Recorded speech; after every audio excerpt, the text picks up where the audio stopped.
Welcome to Pre-Shift, tidbits of wisdom for everyday service. My name is TJ Griffin, and I'm the corporate wine educator for Winebow. Let me introduce your host. Master Sommelier Ron Edwards has over 29 years of hospitality experience, and since 2018, he has been the director of wine education for Winebow. And now, here to discuss today's topic, the fourth of the 5 P's of hospitality, plate, Master Sommelier Ron Edwards. Hey, TJ. Hello, everybody. Nice to have you with us. We're going to discuss the nuts and bolts of hospitality today, the thing that everybody thinks of when they think of hospitality, and that's what you get when you get there.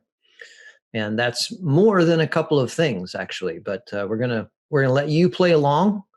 Those of you out there in the audience, we want you to get engaged with us and answer through the Q&A window. TJ will be monitoring that so we can get your comments and sort of feed into this holistic conversation about what the plate is. You ready for that, TJ? I am. All right. Well, then let's get started.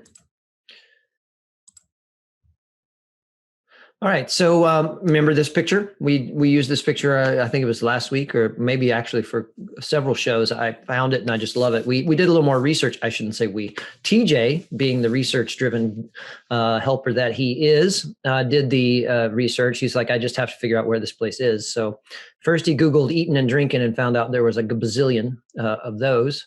Found out that that's sort of a normal sign to put on top of a restaurant or a cafe in, where'd you say, the Netherlands and other places?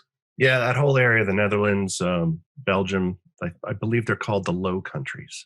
Low Countries. All right. Well, and eating and drinking is actually called jam, as you can see in the window in that little bit of frosting on the glass, etching on the glass.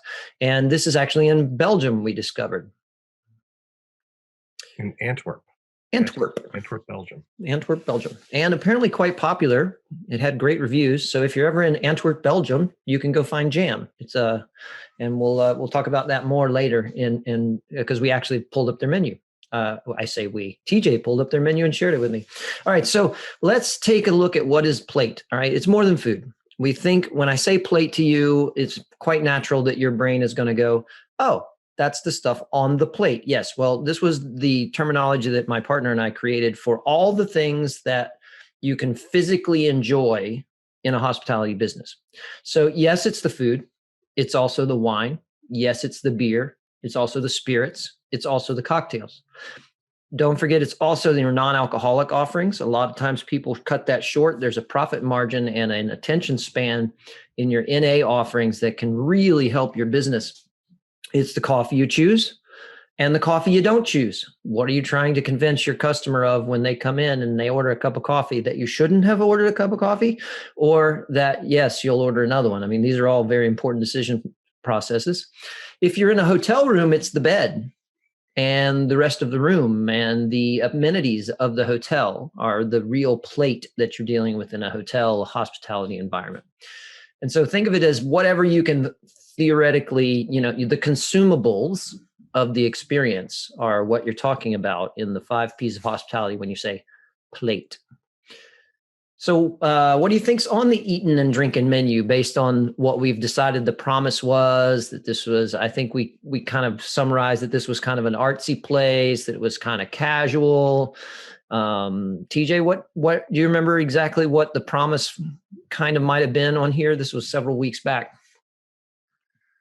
I think we were thinking casual, good food, a little off the, little interesting, little, maybe not avant-garde, but, some interesting offerings, sandwiches, coffee. Creative. Yes. Yeah. And that may indeed be what it is. We pulled up the menu and, I took a little bit deeper look this week as I was considering the plate. And then in that picture, the person in the window has sort of a latte style cup in front of them right underneath that golden animal that's in the window. And so I'm like, okay, so this is daytime. They're obviously paying attention to something, could be their phone or a book or whatever, and they're having a cup of coffee. So this feels like a place you drop by, you have a cup of coffee, a sandwich or whatever. When we pulled up the menu, it kind of relayed that fairly quickly, right? It was hot sandwiches, cold sandwiches. There was a pasta menu. So it was a little bit more than just a sandwich shop, but it gave me the impression that it was open at least 2 meals a day, if not 3. Did you get the same feeling, TJ?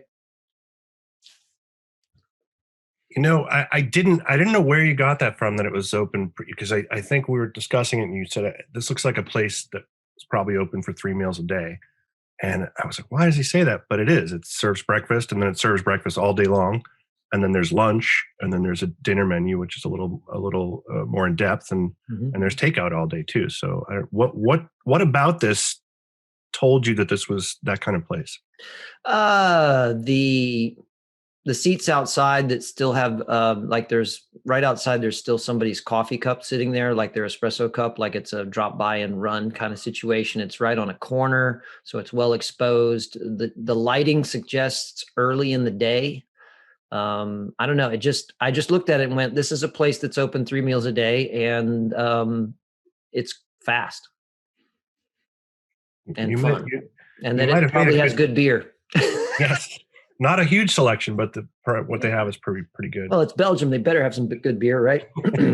So I don't know. It's just what it told me. And I don't know how to explain it other than that's just what it said. If anyone out there in the audience felt like that's what it said to them, and they're just like, yeah, that's just what it said, then let us know, please. There's been some great feedback from some of our regulars, like Laura, who's here again today, and has apparently lots of experience in the hospitality industry, because she gives us some great comments. So welcome back, Laura.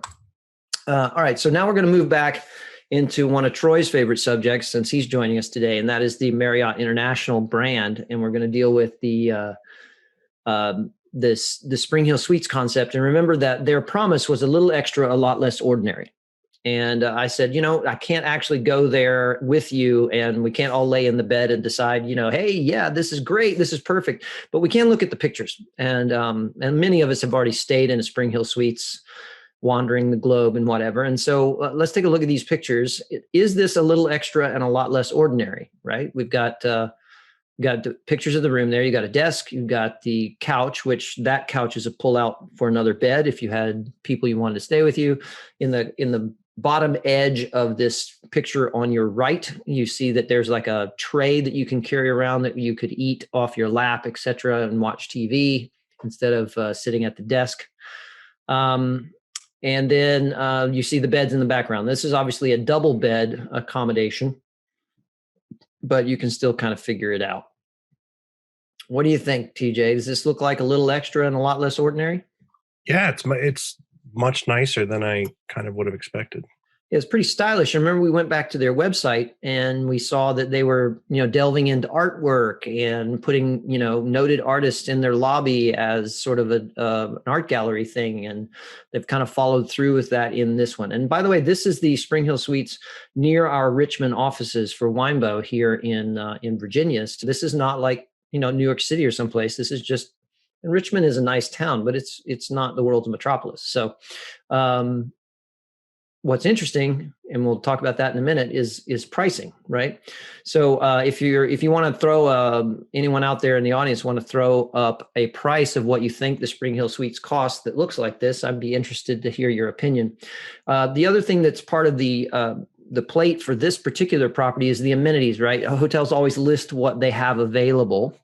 And this one's a fairly standard listing, but I'll read through it real quick just for the feel. Free Wi-Fi, almost standard, but not always. Free breakfast, yeah, loosely called, right? If you've been to this hotel, you know what they serve for breakfast, which is waffles and pre-made eggs and things like that.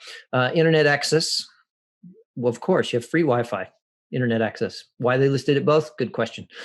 Swimming pool, okay. Got a spa, fitness center, accessible business center. Normally the business center for the Spring Hill Suites is just a desk off the side of the lobby.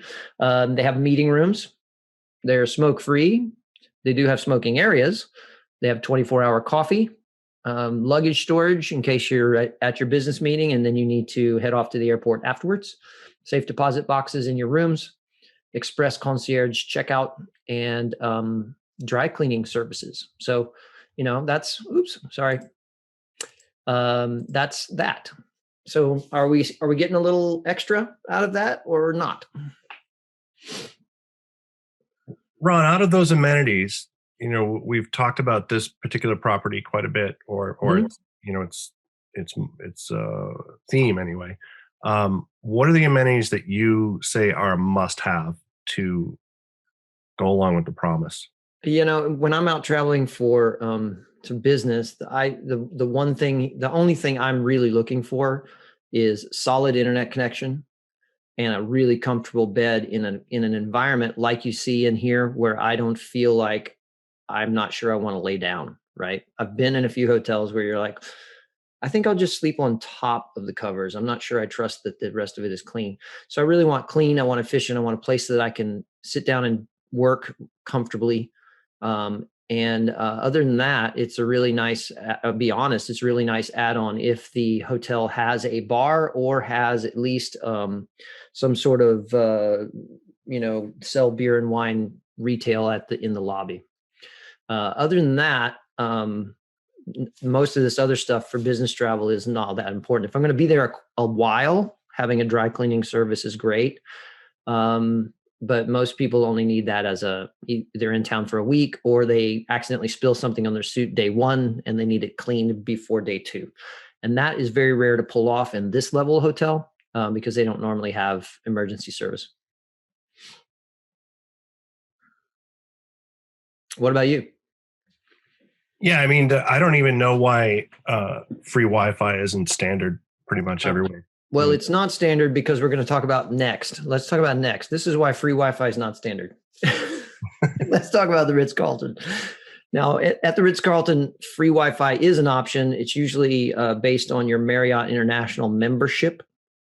And then if you want the faster speed, higher bandwidth, because you have to do something specific, you then pay per day. But it also depends on what they're charging you for their room rate, right? So we didn't hear anything back on this one, right? Interestingly, last Friday for one night, this was $154 a night plus tax and et cetera. And I have found that Spring Hill Suites across the country, and Troy, if you want to chime in on this, because you stay around the country a little bit more than I do sometimes. And I find it to be anywhere from like 119, 115, depend in like an outlying area, to well into the mid 200s in a metro area. Just depends on where you are. So the 154 doesn't shock me. And honestly, with the appointments of this looking like a renovated, newer space, okay, fine. Well within your, he's going 99 to 179 non-metro, which is, so it's in that realm. So now we're at the, thank you, Troy. I appreciate you chiming in there. The Ritz Carlton. This is the Ritz Carlton. I tried to pick things nearby just so it had a relevance, right? Picking the Ritz Carlton in New York City and comparing it to Spring Hill Suites in Richmond, Virginia wasn't very fair. This is the Ritz Carlton in Tysons Corner, Virginia, which is a suburb of the DC market. Okay. And so this is their room. Notice immediately that some of the appointments are obviously different, right? The desk is nicer. The double chair to sit by the window could accommodate you and whoever you're staying with. The bed is the next level up in linens and pillows. The wardrobe where you can put your clothes if you're going to stay there a couple more days is right there. It's nicely appointed. It comes with its own Nespresso machine. By the way, TJ, this is a huge thing for me as an amenity when I go searching for a hotel. If they happen to have in-room Nespresso, I'm all in. Just in-room coffee, that doesn't ring my bell because normally that's not very good coffee. But this is a big amenity, and it's, they bring you pods without a whole lot. This is called the FFE budget. Explain that, Troy. Your acronyms don't always help me. Furniture, fixtures, and equipment. Okay, great. Wonderful. Yes. And those kinds of things in the plate of this hotel are what mark it as a Ritz Carlton. This is obviously not a Spring Hill Suites when you look at the picture. It's not, you look at the picture and you say, oh, this is a luxury brand. Agreed or disagreed? Absolutely. Yeah. Yeah. And so here's a list of the amenities. Feather beds, down comforter with duvet, Italian marble bathroom, plush terry cloths, robes, Asprey luxury bath and body amenities. Spring Hill Suites, you get, bottom rung stuff, and sometimes you have to ask for it because it's not even there. Goose down and non-allergenic foam pillows available. Twice daily housekeeping attention with evening turn down service. You're never going to get that at Spring Hill Suites. They do not talk to you or see you in your rooms until you leave.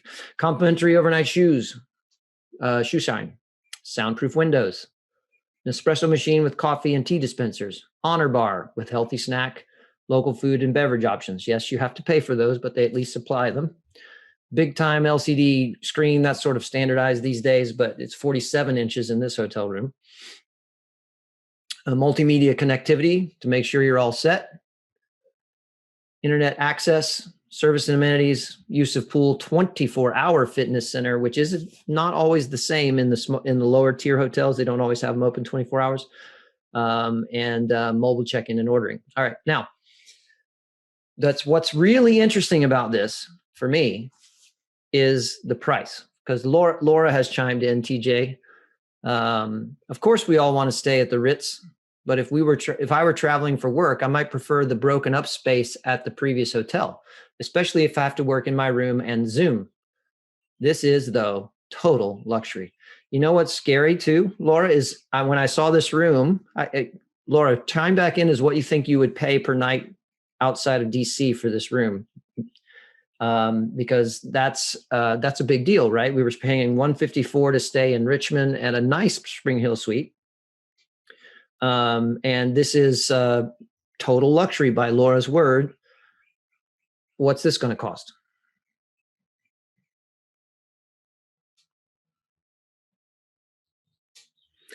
$499, says Troy Conklin.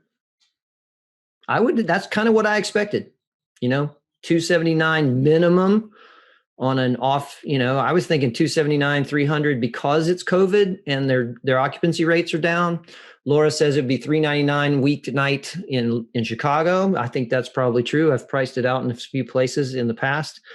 This room last Friday on the 5th of March was selling for $166 a night. What?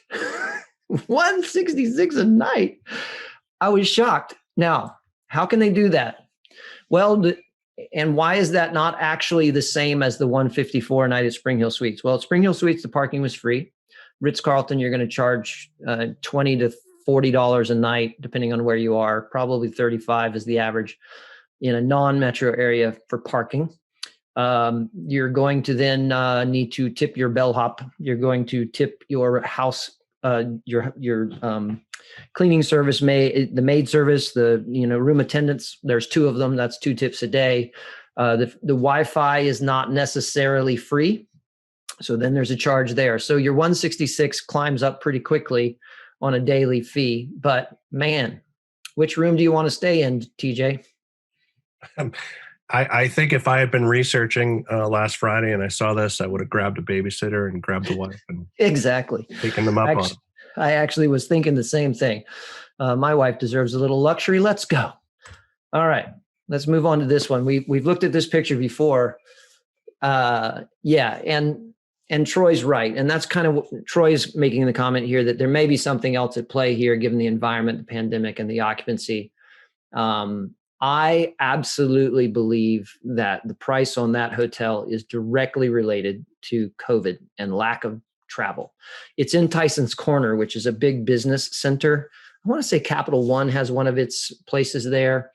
And business travel is just not there. And they need to have people in the hotel at some level. So they're better off to take less and have occupancy rate, because in the financial world of the hotel business, everything, when you talk to the bank or anything else, is always about what's your occupancy rate. They don't necessarily ask you what you brought in initially, but it's what's your occupancy rate. So we dealt with that when I consulted for Grand Hotel on Mackinac Island. There was tremendous discounts per night in like late September, October, as the hotel was about to close, and in early spring when they first opened, to get people in the building, like 1/3 the price of July. And it was all about occupancy rates.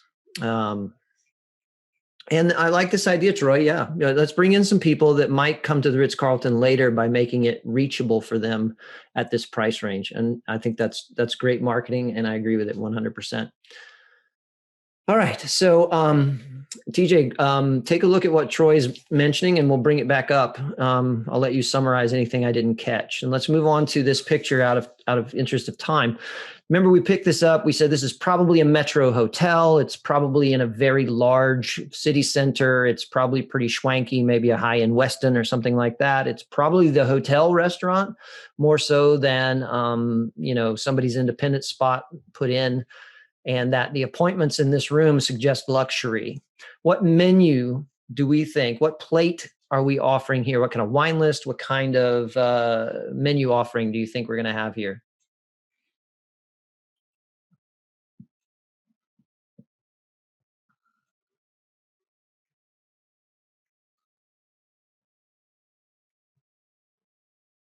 Anyone? I think we're pretty classic cuisine here. The greatest hits of continental cuisine kind of stuff. Maybe a special or two. Yeah. Anybody get the feeling that there might be an Asian flair to this menu? I don't know what it is. There's something about the dining room that makes me feel like it might be like Asian meets continental or something like that. And that, it's basically it's intended to have you walk out at anywhere from $75 to $100 a person. Yeah, I was getting a sort of a Middle Eastern vibe with the design on the column and the candle holder. Yeah, maybe. Laura feels fusion cuisine, not sure Asian. All right, so kind of everywhere because it's an international hotel and they're trying to keep everybody happy. Is that what you're suggesting, Laura? Troy likes Mediterranean. All right, so that's what we thought here. We have no idea, but I just wanted to come back to it as a thought process before we got into reality. And then we came to this place, which we enjoyed taking a look at last week. What about this place? What are we expecting here? What's going to show up on the menu and in our glass in this locale? I'm feeling everything on the plate was harvested in one form or another within 10 miles of this table. I'm feeling that mom or dad of the family that owns it is in the kitchen, and the other is running the front of the house, and that everybody that works there is probably related to each other. Okay, so Laura says delicious and comforting. Yeah, and I think just drastically local recipes, whatever this family ate growing up, those kind of recipes, those multi-generational kind of ideas are what show up here. And I am all into this space. I don't know about y'all, but if I found this, I would be totally into eating here, just expecting that I would get a meal that is highly reflective of the location in which I am standing. And that's when I travel, I don't necessarily, well, actually most of the time, I don't want the international traveler experience. I want the experience of local. If I'm in Cancun, I'd like to know what someone who lives in Cancun eats, not what they feed me at the hotel. So that's that. So we're going to now take a look at, so I'm going to share something else now for a moment. I'm going to share some website menus that allow me to have a conversation about other businesses. So first thing we're going to share is Taza Kitchen. Remember we talked about Taza Kitchen going along. This is the place that combines Amalfi Coast with Mexico. So it's sort of pizzas meets tacos, for lack of a better description. Here, let's start with their dinner menu. All right, so here's what we got. Oh, hopefully everybody can see this. I'm just going to scroll down and go from there. So we got our starters, our salads. Just take note of the prices too, because remember our initial picture on this restaurant was casual, fun, no tablecloths, share stuff is probably the thing, and that there's a lot of wood-fired everything going on here.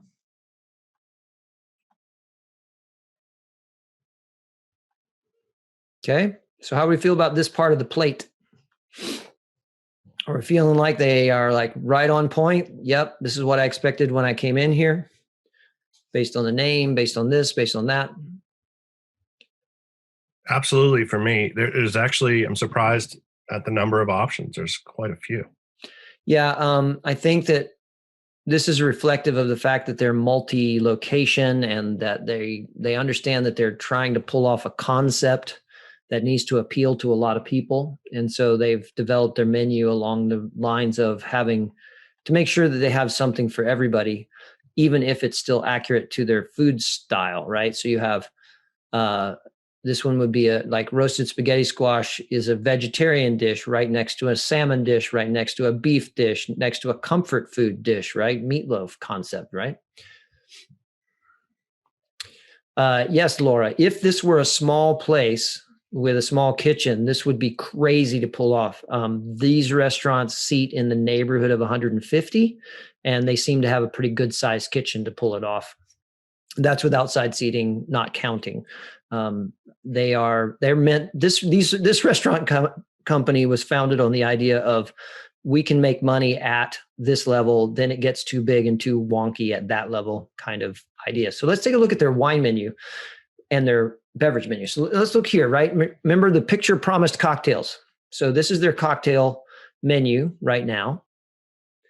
The Night Daddy sounds fascinating. I'd get sleepy and really awake all at the same time. Bourbon, Belle Isle, cold brew, Luxardo, Maraschino liqueur, Chile Coqui Rosa, black walnut bitters. Sounds a little bit like the recipe. It's leaning towards the recipe for La Cola Nostra, which they probably have made because they have allspice dram, and very few people have that behind the bar. That's in the Mischief, which is, I think that one sounds delicious. Gin, allspice dram, sweet vermouth, mixed berry syrup, and lime. Let's go get one of those. And on we go. So this is, if they were promoting cocktails at the very beginning of their website, I think they're living up to it here. Anybody disagree? Now, they never talk about wine in their pictures.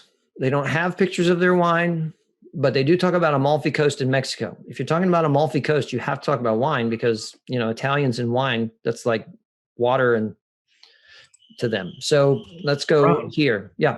What do you think about the drawings of those cocktails? I think that's a really nice touch. I thought it was great because it's playful, it's inviting, and it's really hard to it also makes it feel like they made them up, right? That they didn't copy them somewhere. It feels artisan just because they drew it instead of taking a picture. I thought that was a brilliant choice. I was actually thinking of that in the future. Should I ever lose my mind and try to open a restaurant again? I was logging that away as a possibility. All right, so here we go. We're in bubbles. The first bottle of bubbles is from Moldova. Okay, that sets a tone for me. What else should I expect out of this menu when the first bottle on the list is from Moldova?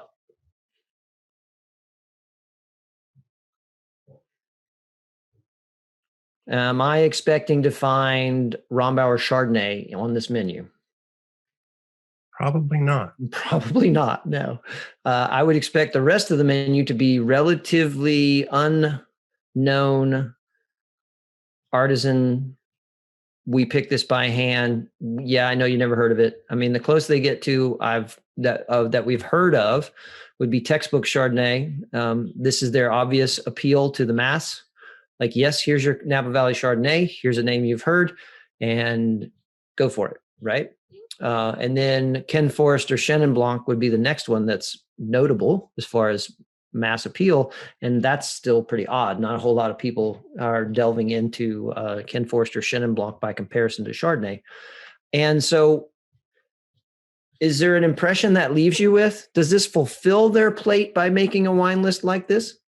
Or is it at odds? What's the opinion?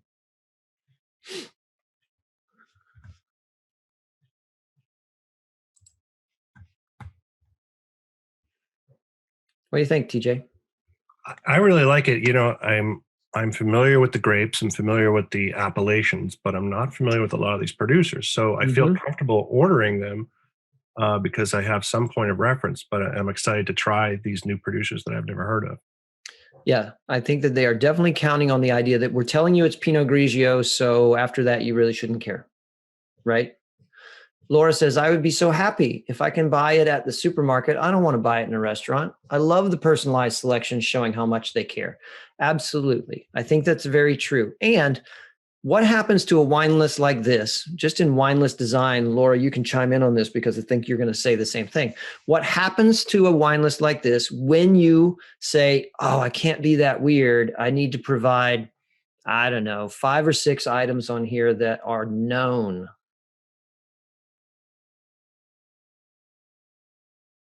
What happens?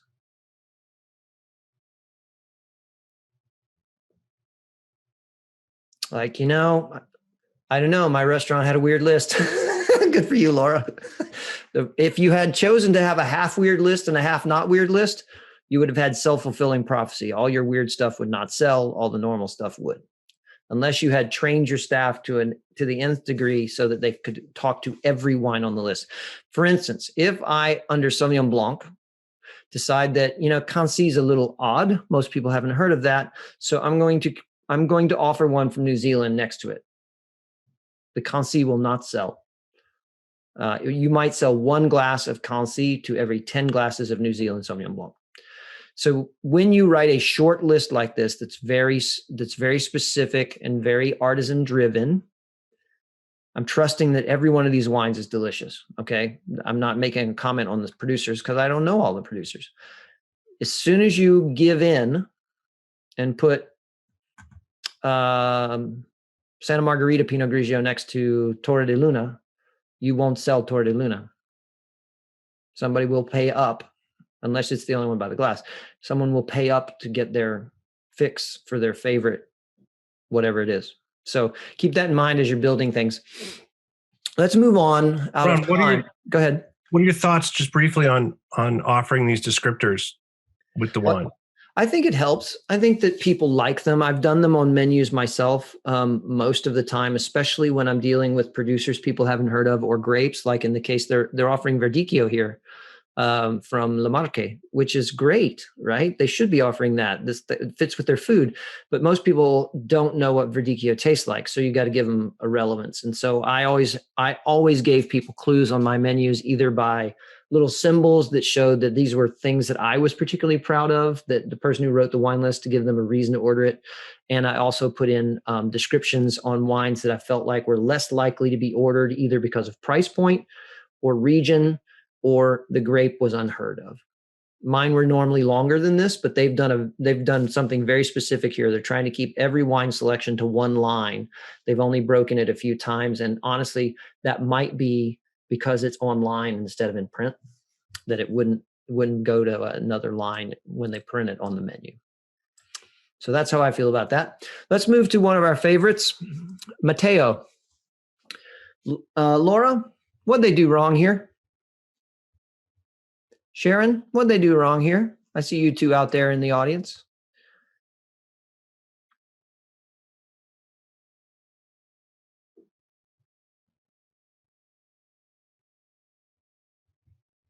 Is it the content?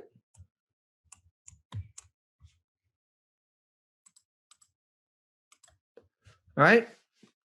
We know that Mateo we're going to have Southern inspired tapas. We're going to drink sherry and we're going to drink wine. So I would say that the items they're offering are great, right? Chicken croqueta, aceitunas, huevos diablo, pollo en palo. Soft scrambled duck eggs with foie gras. Holy moly. Holy moly is right. So what they did wrong here was they put all this extra effort into their image and then posted a bad picture of their menu in a PDF form on their website, instead of investing the little bit of extra cash to have a live website, or at least putting in a clear picture of their PDF on the website so that they could change it more often just by updating the picture. I was so disappointed. And throughout this lecture series, it's very clear that I like this restaurant. I think they've really nailed it in so many places.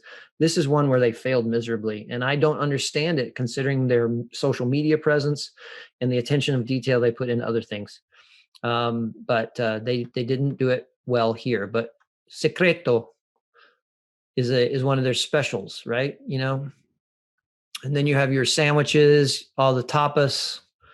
Everything looks like it's supposed to look as far as the items are concerned. Yeah, this is a Spanish tapas place with lots of things to choose from, and I'm going to eat small plates. And Laura says, I might put drinks at the top. Laura, the other disappointing thing, there is no drink menu. When you click menu, that's all you get. And they have a really good wine list. Really fun, almost exclusively Spanish wine list. And so it's anyway, so what are we going to do? I would hope that one of their owners would take a look at this one day and go, what are we doing? But I still love the restaurant. I still think people should go there. Everybody falls off the wagon once in a while and does something either because they just ran out of cash flow to invest in the website, or they didn't really feel like the traffic at the website justified the attention to that detail. But I think all the details matter. It's like, your salad on the menu is just as important as your most expensive main course. A lot of people forget that. It's so important. The salad, the attention to detail on the salad that goes out the door can't be any less than your $48 veal dish. You got to pay attention to all of it because it all sends a message every time. So let's go back to our regular scheduled program and get on the way to closing this up. So as a summary, the plate fulfills the promise in the most personal way. If it's a hotel, it's the experience of sleeping in the bed, walking through the room, sitting in the chairs, the in-room coffee or not, all the concierge service or not, whether you have bellhops or not, all of that stuff is part of the plate in a hotel. And in a restaurant, it's everything that you can consume is part of the plate. The plates themselves, that's part of property. What goes on them, what goes in your glasses, and what you're getting people to take out the door inside of them, which is a very intimate experience, right, is the plate. And you got, after all that extra work leading up to it, it's really a shame when the plate doesn't work. It's most often the case that people put all kinds of extra energy into the plate and they forget the things that we've talked about up to this point, or the one we're going to talk about next time. So, next time we're going to talk about another place where all the work and all the planning you have put in, the wheels can fall off really fast, because we're going to talk about persona. Yes, and don't forget to note the new time. Yep. As has happened many times, Ron, I'm now hungry. But luckily, with our new time change, it's just about lunchtime. So, well, there you go. I thought about that myself. Like, yeah, I can finish my my webinar and then just sit down and eat my lunch in a little bit of peace and not have to anticipate, I got to get on a webinar in a short bit. So persona is the discussion of the people that run your business and work in your business and why it matters so much that they match your promise. And this is really difficult to pull off in today's labor world, but it can be done with attention to detail.